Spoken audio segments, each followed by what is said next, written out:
इसलिए मैं आप लोगों को अंडरलाइन करने के लिए कह रही हूँ कि जो कठिन वर्तनी है उसके नीचे आप लोग जब रेखा खींच कर रखेंगे तो जैसे ही आप चैप्टर पढ़ने बैठेंगे तो आपकी निगाह जो है उस कठिन वर्तनी पर जाएगी और उसको बोल बोल कर यदि आप पढ़ते हैं तो यकीन मानिए कि आपकी वर्तनी एग्जाम में कभी भी गलत नहीं होगी।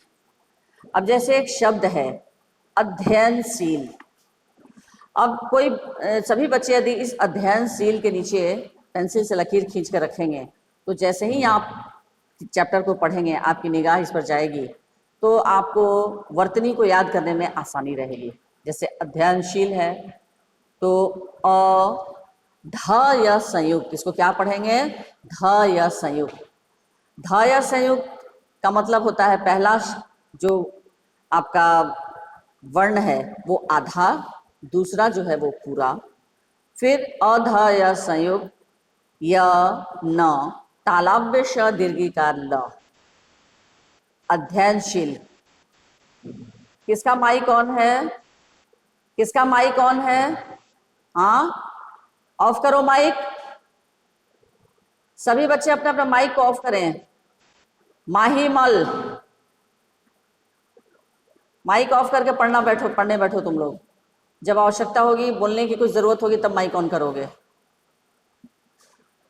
तो इस तरह से बहुत इसका फायदा होता है, इसलिए मैं बार बार आप लोगों को बोल रही हूँ सबकी किताबों में अंडरलाइन होना चाहिए। ठीक है, कल मैंने कहाँ तक पढ़ाया था बताइए? कल तो नहीं, परसों। हाँ, 60। हाँ हाँ, यहाँ तक मैंने, लेकिन विधि की बात कौन टाले। यहाँ तक हो गया था ना कि लेखक के बड़े भाई फिर दोबारा फेल हो गए, है ना? तो छोटा भाई सोचने लगा कि काश मैं भी फेल हो जाता तो भाई साहब को इतना दुख नहीं होता। लेकिन विधि की बात यानी होनी को कौन टाल सकता है, और होनी यही थी कि बड़े भाई साहब को हर हाल में फेल करना ही था। अब आगे हम लोग चलते हैं। मेरे और भाई साहब के बीच में अब केवल 1 दर्जे का अंतर और रह गया, सिर्फ 1 दर्जे का।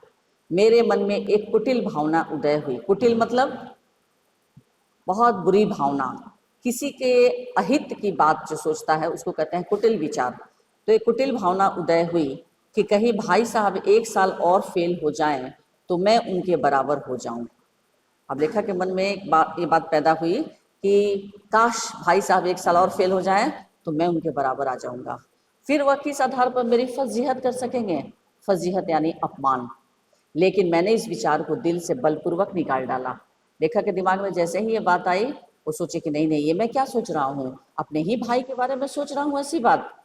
और तुरंत उन्होंने इस विचार को अपने दिमाग से निकाल दिया। आखिर वह मुझे मेरे हित के विचार से ही तो डांटते हैं। मुझे इस वक्त अप्रिय लगता है अवश्य, मगर यह शायद उनके उपदेशों का ही असर है कि मैं दनादन पास हो जाता हूँ और इतने अच्छे नंबरों से। अब लेखक सोचने लगते हैं कि ये मेरे बड़े भाई साहब के उपदेश का ही असर है कि मैं पास हो जाता हूँ, और वो पास भी नहीं होता हूँ जैसे तैसे, अच्छे नंबरों से पास होता हूँ।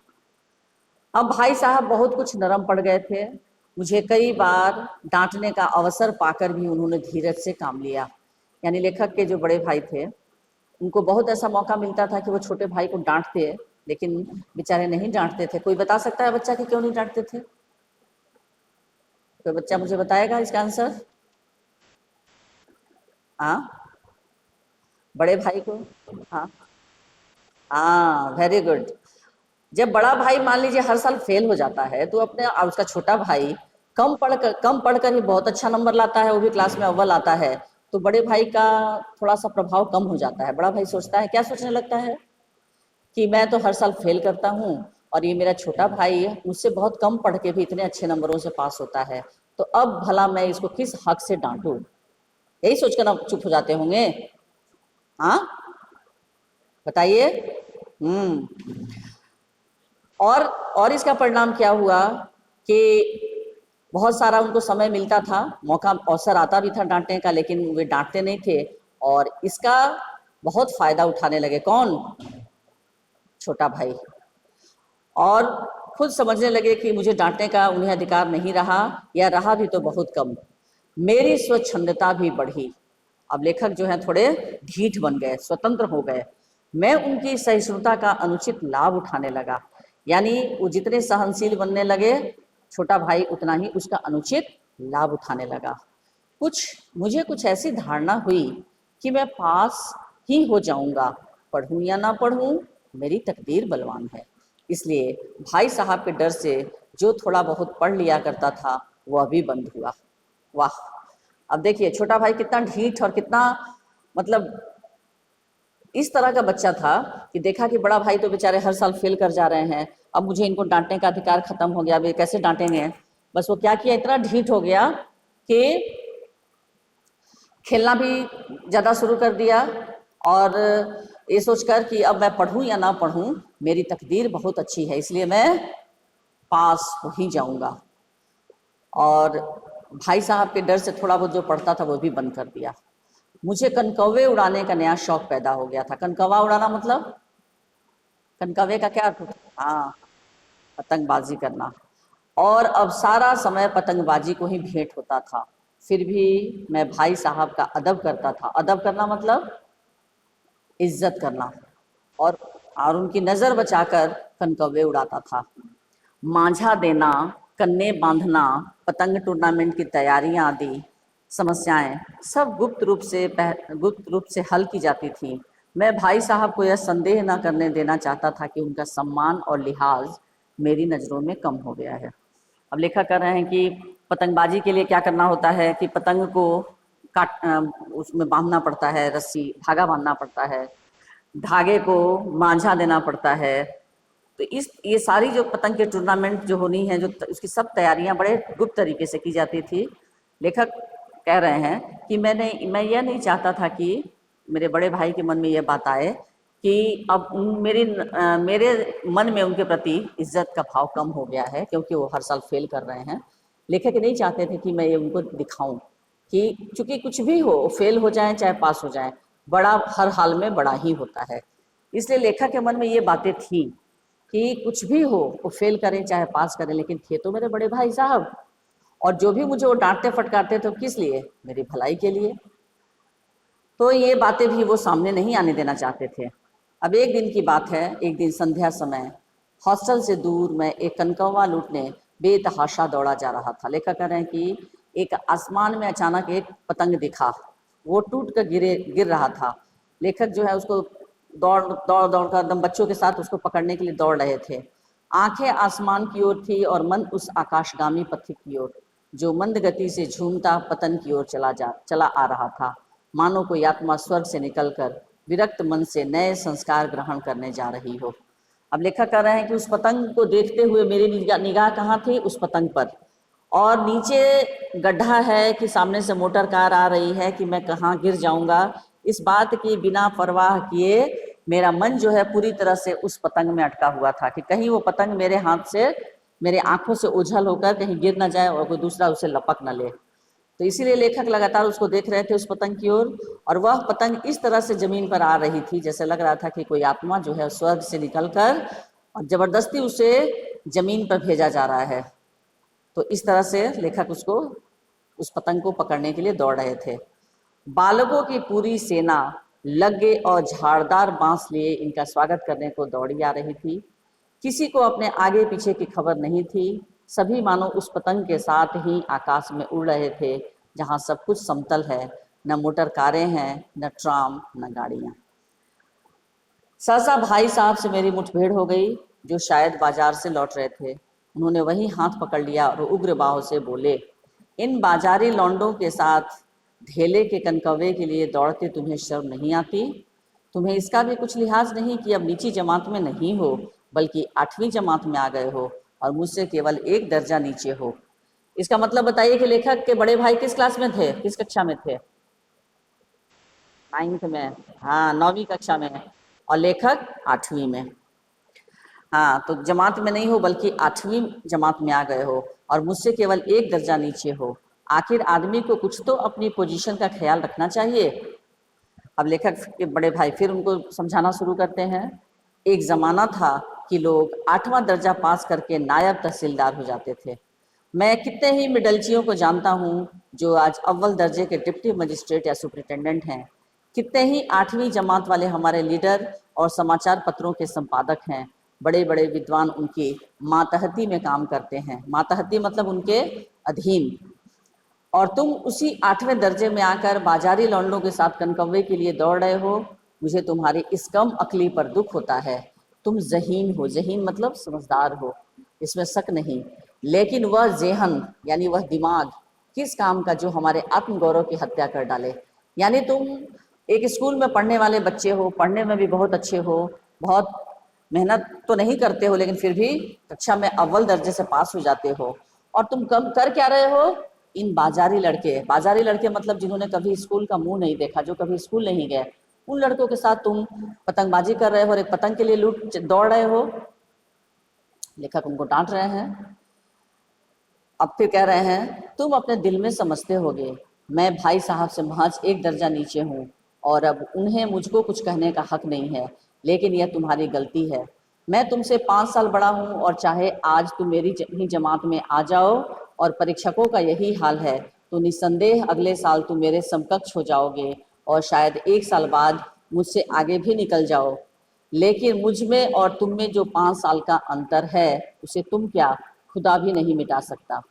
मैं तुमसे 5 साल बड़ा हूँ और हमेशा रहूँगा। मुझे दुनिया का और ज़िंदगी का जो तजुर्बा है, तुम उसकी बराबरी नहीं कर सकते। चाहे तुम एमए और डिफिल और डिलीट ही क्यों ना हो जाओ, समझ किताबें पढ़ने से नहीं आती, दुनिया देखने से आती है। हमारी अम्मा ने कोई दर्जा नहीं पास किया और दादा भी शायद 5वीं 6ठी जमात के आगे नहीं गए, लेकिन हम दोनों चाहे सारी दुनिया की विद्या पढ़ लें, अम्मा और दादा को हमें समझाने और सुधारने का अधिकार हमेशा रहेगा। केवल इसलिए नहीं कि वे हमारे जन्मदाता हैं, बल्कि इसलिए कि उन्हें दुनिया का हमसे ज़्यादा तजुर्बा है और रहेगा। अमेरिका में किस तरह की राज व्यवस्था है और 8वें हेनरी ने कितने ब्याह किए और आकाश में कितने नक्षत्र हैं, यह बातें चाहे उन्हें न मालूम हो, लेकिन हजारों ऐसी बातें हैं जिनका ज्ञान उन्हें हमसे और तुमसे ज़्यादा है। अब लेखक समझा रहे हैं, लेखक के बड़े भाई जो है लेखक को, कि हमारे अम्मा और दादा यानी हमारे माँ और पिताजी, चाहे वो लोग पढ़े लिखे नहीं हैं, 5वीं 6ठी जमात के आगे नहीं पढ़े हैं, लेकिन उन्हें दुनिया की ज़्यादा समझदारी है हम दोनों से। क्यों? क्योंकि उनके पास अनुभव है और अनुभव के साथ साथ वे हमारे जन्मदाता हैं, इसीलिए उनके पास तजुर्बा ज़्यादा है, एक्सपीरियंस ज़्यादा है और हमेशा रहेगा।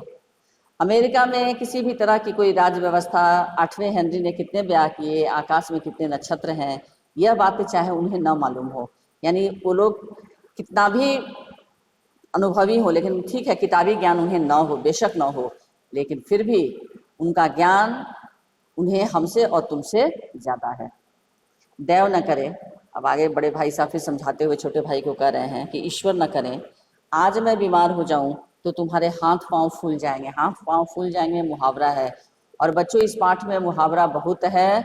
और मैं ये भी बता दूं, इस पाठ से जितने भी मुहावरे हैं उसमें अधिक से अधिक मुहावरे परीक्षा में पूछे जाते हैं। तो जितने भी मुहावरे हैं उसको तुम लोग पेंसिल से अंडरलाइन कर लोगे। तो एक मुहावरा है हाथ पांव फूल जाना। हाथ पांव फूल जाने का कोई अर्थ बताएगा मुझे? इस मुहावरे का क्या अर्थ होता है? हाथ पांव फूल जाना मतलब हाँ, घबरा जाना। यस। तो कह रहा है, बड़े भाई साहब छोटे भाई से कह रहे हैं कि भगवान ना करे यदि आज मैं बीमार हो जाऊं तो तुम्हारे हाथ पांव फूल जाएंगे, मगर तुम घबरा जाओगे। दादा को तार देने के सिवा तुम्हें और कुछ न सूझेगा। यानी दादा को यानी पिताजी को, यानी पिताजी के पास तुम तार दोगे, इसके अलावा तुम्हें कुछ नहीं समझ में आएगा। लेकिन तुम्हारी जगह दादा हो तो किसी को तार न दे, न घबराए न बदहवास हो। लेकिन लेखक कह रहे हैं कि लेकिन तुम्हारे जगह यदि दादा हो, पिताजी हो, तो न तो वो घबराएंगे ना उन्हें कुछ सूझेगा, लेकिन वो क्या करेंगे? सबसे पहले खुद मर्ज पहचान कर इलाज करेंगे, यानी क्या कठिनाई है, क्या बीमारी है, उसको पहचानेंगे और उसका इलाज करेंगे। उसमें सफल न हुए तो किसी डॉक्टर को बुलाएंगे। अगर उसमें भी सफल नहीं हुए तो क्या करेंगे? तब किसी डॉक्टर को बुलाएंगे। बीमारी तो खैर बड़ी चीज़ है, हम तुम तो इतना भी नहीं जानते कि महीने भर का खर्चा महीने भर कैसे चले। जो कुछ दादा भेजते हैं उसे हम 20-22 तक खर्च कर डालते हैं और फिर पैसे पैसे को मुहताज हो जाते हैं। मुहताज हो जाना मतलब बुरी तरह से पैसे के लिए मुंह ताकना, एक एक पैसे के लिए, मतलब अपने आप पैसे पैसे को मुहताज हो जाना मतलब एक पैसे के लिए लालायित हो जाना।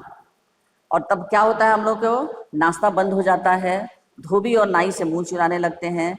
लेकिन जितना आज और हम और तुम खर्च कर रहे हैं उसके आधे में दादा ने अपनी उम्र का बड़ा भाग इज्जत और नेकनामी के साथ निभाया है और कुटुंब का पालन किया है, जिसमें सब मिलकर 9 आदमी थे। अपने हेडमास्टर ही को देखो, एमए है कि नहीं, और यहाँ के एमए नहीं है, ऑक्सफोर्ड के यानी फॉरेन विदेश के।